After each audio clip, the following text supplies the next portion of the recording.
Salut à tous, bienvenue dans cette nouvelle vidéo qui sera plus complète que les dernières. On va bien évidemment parler de pas mal d'altcoins qui ont fait des jolis rebonds, qui ont fait des très belles inversions structure. Et on va aussi faire un tour sur Twitter et bien évidemment parler du trade que j'ai pris sur le Bitcoin. Donc potentiel rebond qu'on va avoir sur le BTC et à mon avis les alts pour ensuite potentiellement descendre plus fort plus tard. J'espère que cette vidéo vous plaira. Je vous souhaite à tous un excellent visionnage. On est parti. Crypto, millions. Crypto, millions. Avant de commencer, je tenais juste à vous dire qu'on est bientôt 100 sur ce groupe. Je tenais à vous remercier pour votre confiance. J'ai pu aujourd'hui partager la première private sale dans laquelle toute la communauté va pouvoir participer. Je suis vraiment très content de pouvoir partager ce genre de choses à ma commu. Et encore une fois, je rappelle que le prix risque de monter. Donc si vous prenez votre abonnement maintenant, le prix ne montera pas parce que vous êtes déjà abonné. Et puis ça sera pour les nouvelles personnes plus tard, étant donné qu'on ne peut pas s'occuper simplement de tout le monde. Mais en tout cas, je suis très content et on a eu énormément de retours positifs. Donc franchement, je suis trop content. Parlons directement ici sur Twitter. Je tenais à vous montrer 2-3 petits setups assez intéressants. Donc déjà ici, on a un setup qui est assez connu. C'est faire première accumulation, deuxième du coup range, accumulation, déviation et ensuite ici on descend assez fort. Donc on serait potentiellement aussi en train de faire ça sur le Bitcoin pour venir récupérer la zone de fair value gap en weekly qu'on a juste ici en dessous. Donc je trouvais ça assez intéressant. On a aussi ici le FET, donc potentiellement une correction qui va être assez forte étant donné que le mouvement en A, B et puis C est terminé.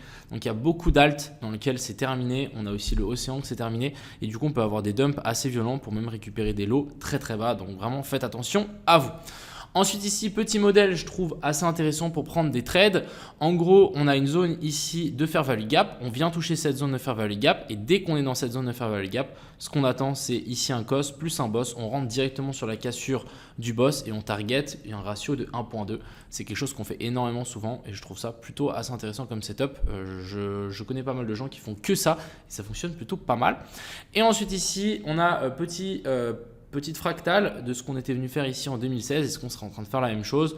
Donc ici, petit triangle de compression, même pas, un triangle rectangle, cassure du triangle rectangle pour avoir faire un petit pullback pour revenir rechercher, je sais pas, la zone des 30 000 et ensuite vouloir s'envoler et nous faire le bull run qu'on a connu ces dernières années. Donc ce serait un peu l'objectif et ne pas forcément descendre bien plus bas. Je pense qu'un retour sur cette zone ici de pivot, donc sur la zone des 30 000, ça peut être très intéressant pour tenter quelque chose à mon avis, pour ensuite repartir plus haut. En tout cas, je trouve le setup très clean, très facile en fait, très simple à comprendre.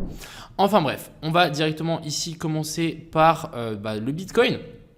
On est venu hier chercher la zone de fair value gap en daily, donc la dernière zone de fair value gap qu'on a laissée ici. Donc on en avait une autre ici et une autre ici. Ça correspond même au setup que je vous ai montré tout à l'heure sur Twitter. Donc on est venu chercher la zone de fair value gap en daily et ensuite qu'est-ce qu'on est venu faire ici en 15 minutes? Très bien, même pas en 5 minutes. On est venu faire ici une petite inversion de structure, donc le cost plus le boss. J'ai décidé de rentrer, je suis rentré un peu tard, mais j'ai décidé de rentrer directement. Je me suis dit qu'on n'était pas forcément obligé de corriger un petit peu plus bas. Donc je suis rentré directement ici. On est venu en plus à réintégrer donc le Monday Low, c'est cette zone ici. Donc c'est la zone qu'il faut tenir. Si on passe ici en dessous, ça sera plutôt mauvais signe. Et du coup l'objectif simplement le Monday High. Je pense qu'il y a des gens qui vont target bien plus haut et je pense que c'est faisable. Ça ne m'étonnerait pas qu'on remonte jusqu'ici en haut, venir récupérer ces highs. Venir rechercher aussi la zone d'OTE de tout ce niveau là, donc ça commence à partir de la zone des 45 000. Ça peut être une excellente zone à mon avis de short si on revient là pour target plus bas. Donc clairement petit rebond, on va pas jouer non plus la lune, je pense que ça sert à rien de prendre beaucoup de risques, mais en tout cas voilà, pourquoi pas target un premier Monday High, ça sera à mon avis très très bien. Donc petit scénario que j'ai partagé bien évidemment sur mon groupe. Ensuite du côté de l'Ethereum, alors l'Ethereum, on est venu chercher donc la mèche qu'on avait laissée ici. On est venu créer un equal low avec la mèche qu'on a laissée là. Donc ça, franchement, je suis pas du tout fan que ça. J'aime pas du tout. Écoutez, j'aime pas du tout. On est vraiment passé sous la zone OTE. On n'a pas forcément fait d'inversion structure. Donc pour moi, là, on est vraiment aussi en train de laisser des liquidités ici en dessous. Donc franchement, je suis pas fan de l'Ethereum. C'est pour ça que j'ai préféré long le Bitcoin. Après, c'est pas parce que je suis pas fan de l'Ethereum que l'Ethereum ne peut pas rebondir, mais j'ai pas forcément trouvé de setup que je cherchais en fait. Je l'ai plutôt trouvé sur le Bitcoin et non sur l'Ethereum, donc j'ai préféré long le BTC. Ensuite, on va parler donc de ces alts ici qui me semblent vraiment très intéressantes. Donc déjà, on a le DYDX que j'ai long Alors, je vais vous expliquer un petit peu le setup. Mais en gros, on avait ce petit biseau qui a été fait, le petit fake out. On est passé sous ces lots-là. Hein. Je vous avais dit qu'il y avait de fortes chances qu'on vienne récupérer ces lots-là. On est venu chercher la zone OTE de cette première hausse. Donc, on est arrivé pile dedans. Et actuellement, on est en train de se battre pour réintégrer les derniers plus bas. Donc, l'objectif, c'est qu'on arrive à réintégrer ces plus bas. C'est ce qu'on est venu faire ici.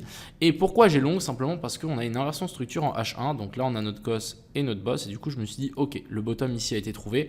Et du coup, j'ai directement long. Je peux vous montrer mon long que j'ai actuellement. C'est celui-là. Donc ouais, j'avais même un dessin pour qu'on vienne en chercher un petit peu la zone de fair value un petit peu en dessous sur Bitget, mais sauf que sur Binance ça a été prise. Du coup maintenant ce que j'attends c'est vraiment un rebond pour venir chercher l'équal high qu'on a laissé ici en haut. Continuons avec le SEI qui a extrêmement bien rebondi. Je vous avais dit qu'il était super bullish le coco. Donc là de nouveau on a une super inversion de structure. Donc là on a notre cos et notre boss, très très bien. Moi j'ai placé mon ordre juste ici en dessous. J'attends maintenant une potentielle redescente, qu'on fasse un joli petit bottom et qu'ensuite bien évidemment on targetera les hauts. Donc là j'ai un ordre en attente, on va simplement patienter. Ensuite on a le Solana qui est venu faire exactement ce que je vous avais dit et que je vous ai partagé sur Twitter, donc je suis très content. Déviation ici en dessous, zone de fair value gap touchée. Ensuite si on zoome un petit peu, on était venu réintégrer donc le Monday Low qui était là, très très bien. Alors je vais juste enlever ça. Non, vous savez quoi, je ne vais pas l'enlever, je vais juste le déplacer parce que je veux le garder. On était venu du coup de nouveau faire une petite inversion de structure, même si elle n'est pas super clean. On est venu chercher les lows et là on vient faire un nouveau plus haut. Correction dans la zone de fair value gap qu'on a laissé là et ensuite départ. Donc très très clean, hein, de nouveau dans la zone de fair value gap en daily et là on est en train de partir doucement mais sûrement. L'objectif ici pour le Solana, ça va être au moins de récupérer toute cette poche de high qu'on a laissé là. Donc revenir vers la zone des 110 $. Ensuite, si vraiment il est chaud, pourquoi pas s'envoler un petit peu plus haut, mais bon, ça dépendra à mon avis beaucoup du BTC.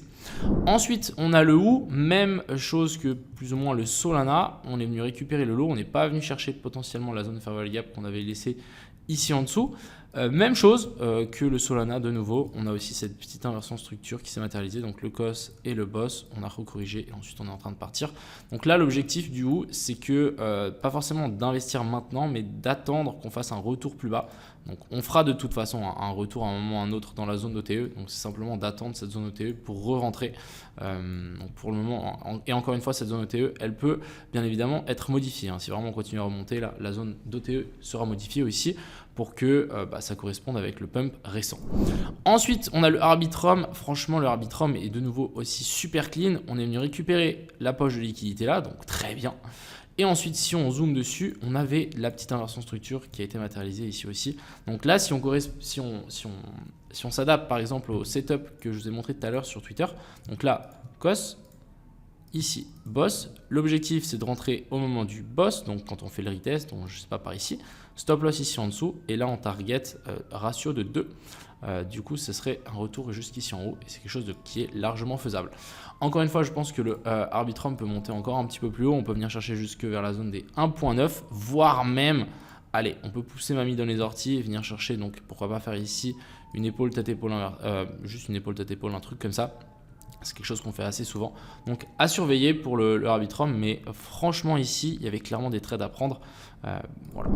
Et ensuite, on a le APT. Donc le APT, c'est ma dernière petite pépite que je viens de trouver. Je sais que je l'ai call plusieurs fois ce APT, qu'il était vraiment bullish, etc. et qu'il allait vraiment partir. En fait, là, on est venu retester et on est venu récupérer les lots qu'on avait laissés là. Et ensuite, après cette récupération de lots, regardez-moi ce qu'on est venu faire. Franchement, je suis juste amoureux de cette pattern. De nouveau, inversion de structure. Donc là, on a notre cos, notre boss. Super zone de fair value gap, donc vraiment très clean. Donc là, l'objectif, ça va être de placer son ordre d'achat juste aux fleurs de la zone de fair value gap. On va le déplacer, hop. Et ensuite, bien évidemment, on va pouvoir target bien plus haut. Surtout que le Arbitrum, le APT, c'est une crypto qui est vraiment super bullish. Et là, j'ai l'impression qu'on est vraiment en train de faire un retest assez long terme. Donc, target, pourquoi pas ce nouveau plus haut, voire même les poches de liquidité qu'on a laissées ici. Donc, franchement, le Arbitrum, je me confonds tout le temps, mais le APT, si jamais vous voulez même investir en long terme, franchement là, j'apprécie beaucoup ce qu'il vient de nous faire. Et ici, on peut avoir une zone d'entrée très très clean et une zone d'invalidation qui est aussi super bien matérialisé étant donné qu'on est venu récupérer les récents lots qu'on avait laissés là. Voilà un petit peu le topo pour aujourd'hui par rapport à ces coins. Franchement, on a des choses à faire, il y a des trades à prendre, donc ça c'est plutôt très intéressant. Le Bitcoin, je pense qu'il peut monter encore un petit peu plus haut, en tout cas je l'espère, au moins venir chercher le Monday High et je pense même qu'il pourra monter, récupérer la poche de liquidité qu'on a laissée là qui se situe vers la zone des 44 000. Enfin bref, peut-être je vais hold mon trade hein. Si vraiment ici c'est en train de, ça part et ça pousse assez fort, je pense que je vais pouvoir le hold jusque là-haut. On doit avoir pas mal de shorts à venir récupérer. Puis vous voyez, on a laissé plein de highs qui sont vraiment intacts. Donc pourquoi pas venir faire une petite chasse du coup aux ours. J'espère que du coup cette vidéo vous plaira. Je vous souhaite à tous un excellent fin de soirée. C'était Ripple Million. Ciao.